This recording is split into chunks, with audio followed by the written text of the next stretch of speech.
Retcon, and yes, that's a retcon. Ayo guys. Retcons in anime is a touchy subject because it can be seen under a bad light, maybe just negative, so let's do some research and find out what retcon really means. Retcon, so the definition goes in a film, television series, or other fictional work, so in this case anime and manga, a piece of new information that imposes a different interpretation on the previously described events, typically used to facilitate a dramatic plot shift or account for inconsistencies. So essentially it's to make the plot more interesting, or in some cases to help stretch out the plot and fix issues within the plot or story.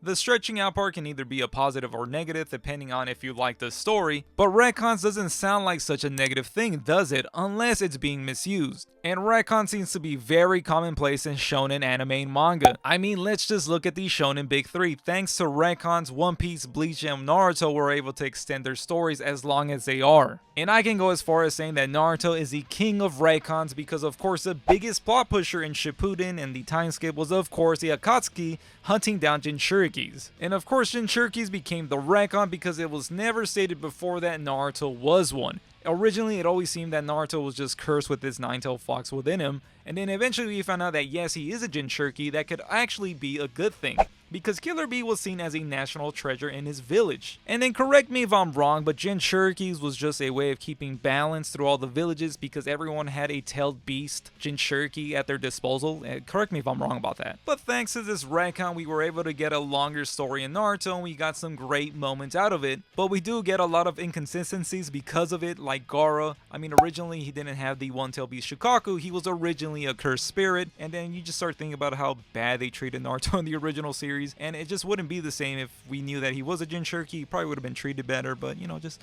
we let those slide. We don't think about that anymore. Naruto needed that. It was character development. But I don't want to continuously talk about Naruto because there are so many Naruto retcon videos, but I've never seen one on One Piece retcons, and I want to make this today. And with the nature of retcons, this video will be full of spoilers, so if you're not caught up with One Piece, this is your warning. You have been warned. We are continuing on.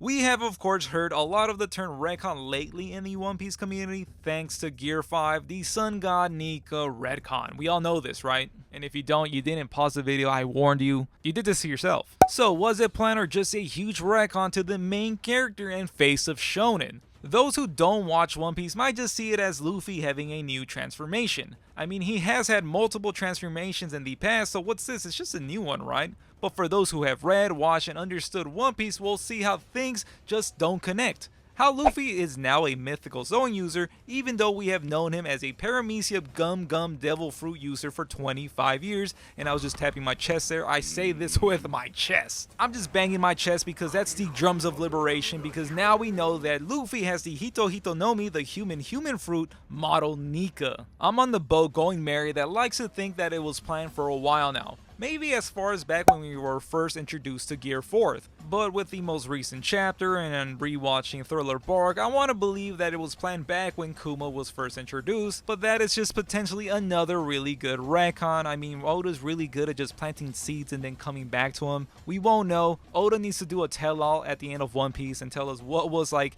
plan at what stage in the story. That would be amazing. We are deep into the first act of the final saga, and Oda is finally connecting and revealing all the mysteries in the world of One Piece. So it makes it really difficult at this point to know what was planned and what was retconned. Oda has been knowing how he wants to end the One Piece and has planned for it for years now, but he has also been open about making up things as he goes. While researching, I found this quote from Oda. I don't know where it's from. If someone knows, or if I find it, I'll put it on the screen. But it goes, "I usually don't mention this since my fans may be disappointed, but some important plots were not planned, and one of the biggest ones to me, of course, is the worst generation, the Supernova Pirates, because they were planned like a week before they were revealed." Pretty crazy, right? But I'll talk about them more in a bit because I want to build up to it. So yes, we're deep into the Egghead arc, and some fans want to cry that Vegapunk's design was retcon, and potentially so because we had seen some art of him or some panels of what he was supposed to look like, and it does not look like anything that he's supposed to look like now. But this is such a minor retcon. It's not a big retcon like the Supernova Pirates affect affecting the main story. And that's what I want to talk about today, not just the big retcons that affect the stories in One Piece, but the small ones that are just fun because Oda is he's just so creative and funny at the same time, and it's just so ridiculous some of the retcons that he makes up on the spot. And I searched all over the internet for these retcons, but in case I miss any, of course let us know down in the comments, and while you're at it, please hit the like button because that will help me out a lot, especially with these kind of videos,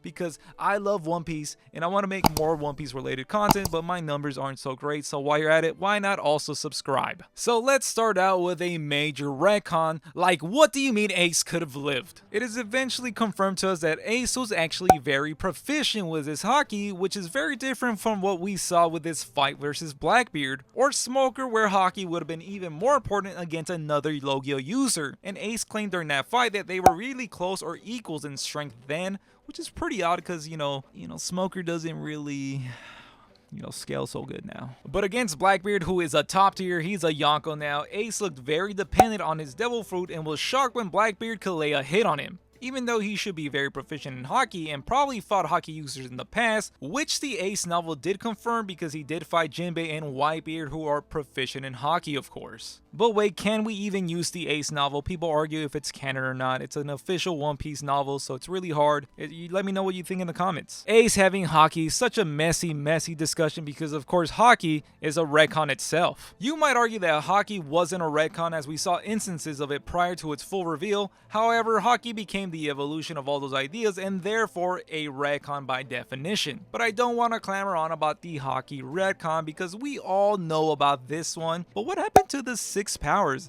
I felt like that should have been haki, but it's just become a forgotten idea. And a forgotten idea because we are still on the subject of Ace, and a retcon a lot of you should know, but if you don't know, originally Ace was never going to be the son of the king of the pirates, it just happened on a whim. Oda just kinda ran with it by casually mentioning it to the editor, and the editor being so shocked by that reveal that Oda was happy about it and went along with it. And on the topic of characters being retcon, or at least their significance to the story being retcon, Vivi was not originally planned to be the princess of Alabasta. We don't know how far along into the story or planning where it will switch to her becoming the princess, but how different would One Piece be if she wasn't there for the first major Grand Line arc? We would have missed out on Karu and I would have been butthurt about that. But thankfully we got Vivi and Karu, our honorary Straw Hat crewmates. And on the topic of crewmates, these two were upgraded to brothers, Corazon and Doflamingo. They were always planned to be crewmates as far as we know because they were both on the Don Quixote pirates, but later they will be written in to be brothers, and this was just perfect. I mean, I can't imagine any other way. It makes for that betrayal. And this one blew my mind because it has to do with my favorite arc, Enies Lobby, and I can't imagine a world where Lucci wasn't the villain, but yes, he was retconned to become the villain. And can you imagine a world where Lucci joins the Straw Hats to go rescue Robin? Then who would have been the main villain besides Spondum that Luffy had to fight? Kaku? Like that, I can't even think about it. And will Lucci still not talk? Of course, Oda could have just made up a new CP9 member on the spot, but I'm happy the way it turned out. But one of the characters that went through a lot of changes and therefore retcons is of course Odin. Because originally we were told that Rogers could hear the voice of all things, and that's how he understood the poneglyphs. But of course we are formally introduced to Odin, who is from the land of Wano, where the poneglyphs are creative so he can read them, and that's how Rogers and his crew was able to read the poneglyphs and reach the One Piece. But another big change to Odin was back in Zou, he was actually referred to an apprentice like Buggy and Shanks. And I mean, you can argue that he was somewhat of an apprentice because he had so much to learn from the pirates like Whitebeard and Rogers. I mean, he didn't even understand what Conqueror's haki was at the time. But this man was a full-on Chad before he joined these crews. Odin was well respected by Rogers and Whitebeard to the extent that Whitebeard referred to Odin as brother and not son. You know what? Scratch what I said about you can argue that he was an apprentice. There was no way this man was an apprentice. This man was a full-on Chad. I really like the idea of this retcon because you're thinking that back in Zou, which is not too far away from Wano and then the eventual Odin flashback, that Oda was still considering the man that Odin would become. Maybe he was still thinking that he was just a simple king that couldn't fight, and thanks to that we have a panel that says Odin was just an apprentice on the Rogers pirate crew. Pretty funny. And then if we're talking about retcon characters, how can we forget about Sabo and the Vinsmoke family? Oda arguably planted some seeds with these characters, but he definitely cooked with their plot lines. And these probably seem like very tame retcons since they made for some amazing plot lines with huge impact and very, minor inconsistencies. And then, you typically think retcons are negative and just came out of nowhere. But how about we go over some fun retcons, like how Sanji had no idea that Luffy couldn't swim as a Devil Fruit user, and then we learn in Thriller Bark that he is a devil fruit connoisseur. It for sure makes that scene back in Barate really silly, but it made for a hilarious moment in Thriller Bark. A really perverted one, but hey, I thought it was funny. Another minor change came to Paige. His Spinosaurus Zorn form had a bit of a redesign when a fan pointed out how a Spinosaurus tail should actually look like. And I think it's actually funny that Oda went to the trouble of changing it, because I thought he would just roll with it and be like, hey, Spinosaurus just look like that in the One Piece world. Because a dinosaur tail doesn't feel as major as someone pointing out how Katakuri's devil fruit doesn't make sense as a Logia, since the rules are it has to be an element to be a Logia and then switching it to being a special paramecia. I need some confirmation in the comments, but I think Treble also had the same change because he was originally introduced into a Logia, but then was also changed to a paramecia as well. Not special, just a regular old paramecia. But of course, page 1 needed its tail change because it's a big deal just like these two. And speaking about design changes, let's just say a lot of characters have had their appearances changed so much as Oda was still finalizing their designs just like Vegapunk. And let's not forget Marco. Marco wasn't looking too cool prior to his official appearance in Marineford. Or maybe you prefer that original design even though he looked very fodderish in the anime. Some of the silliest retcons come because thanks to Oda, he's very creative and funny and likes to make up things on the spot, it seems like. Because one time someone brought up broken doors and how they are magically fixed on the next page. And guess what? The reason they're fixed so fast is because there's a carpenter that fixes them and he's the fastest in the East Blue. And there's a whole great family of carpenters because we also see some of his family, it seems like, in Wano. He's that guy that Frankie was an apprentice to. Honestly, the SBS makes for some of the most amazing retcons, or at least the silliest ones, because how about the one time that Mr. 3 was floating in water even though he's a devil fruit user? Thankfully, a reader caught this and asked Oda why. And guess what? There's a reason for it, and no, it was not because the water was shallow. It's because he was just on really floaty wood.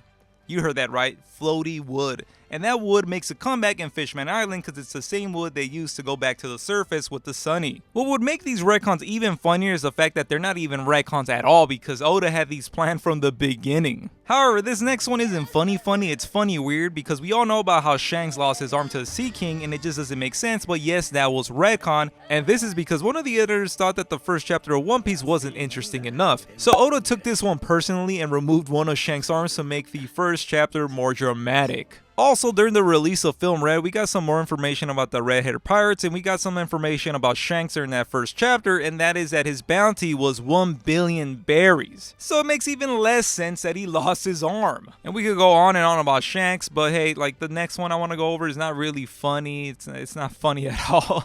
But we all know about Whitebeard's Jolly Roger. At least if you read the manga, you know that the original Jolly Roger looked like this, and then it was changed to this. Because, you know, for obvious reasons, right? Do I even have to explain myself? Or do I have to explain for Oda, I guess? But the funniest retcon, of course, goes to Pell, saying that there's only 5 devil fruit powers that grant the power of flight. Let's get a little montage of all the devil fruits that fly.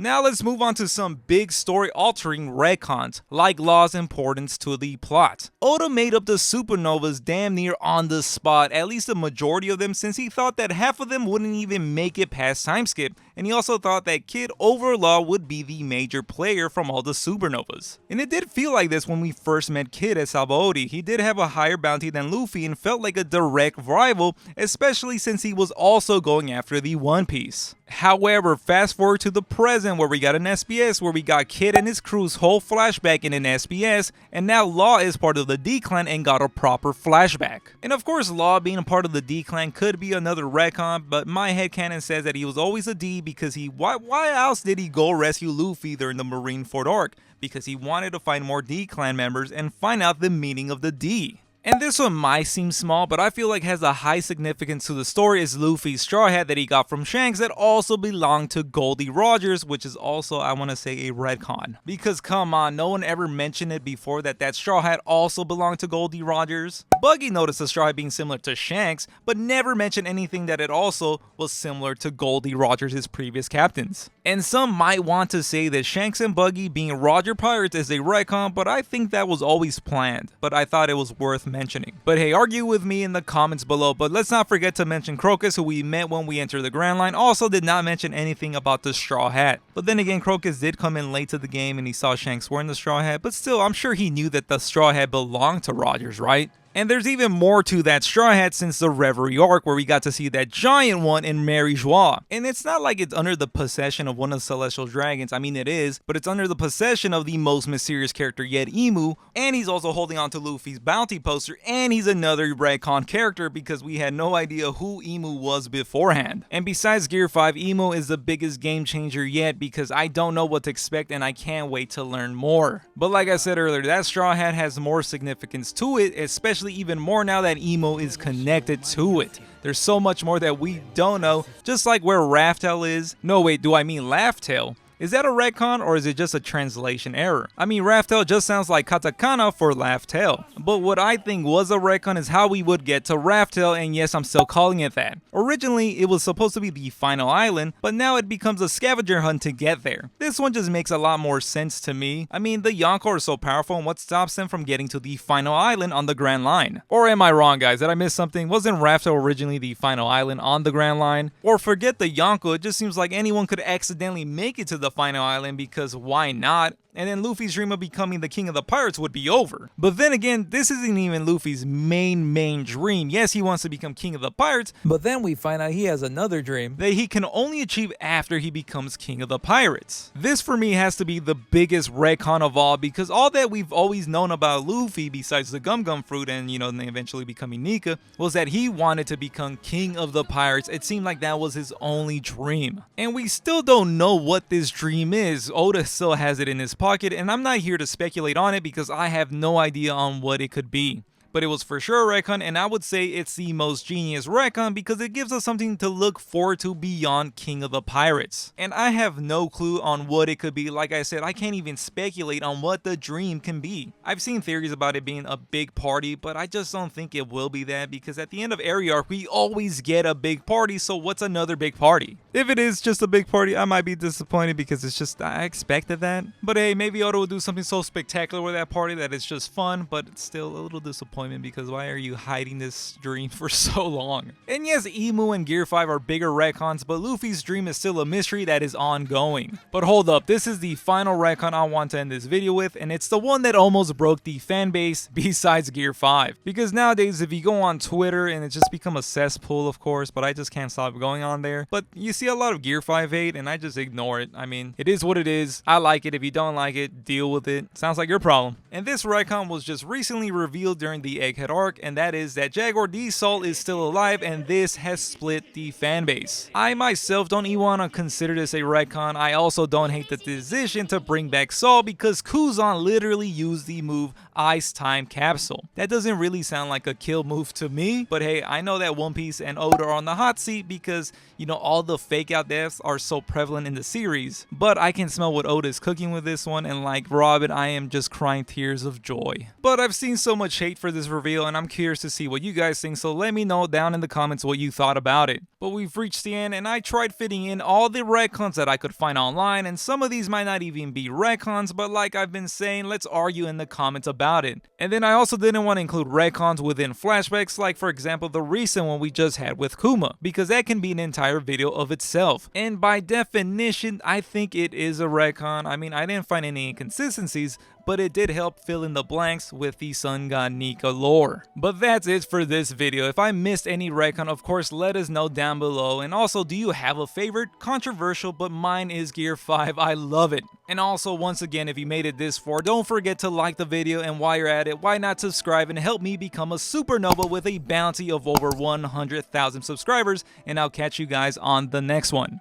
Thanks for watching, I appreciate you. Now I'm starting to question if I'm a retcon.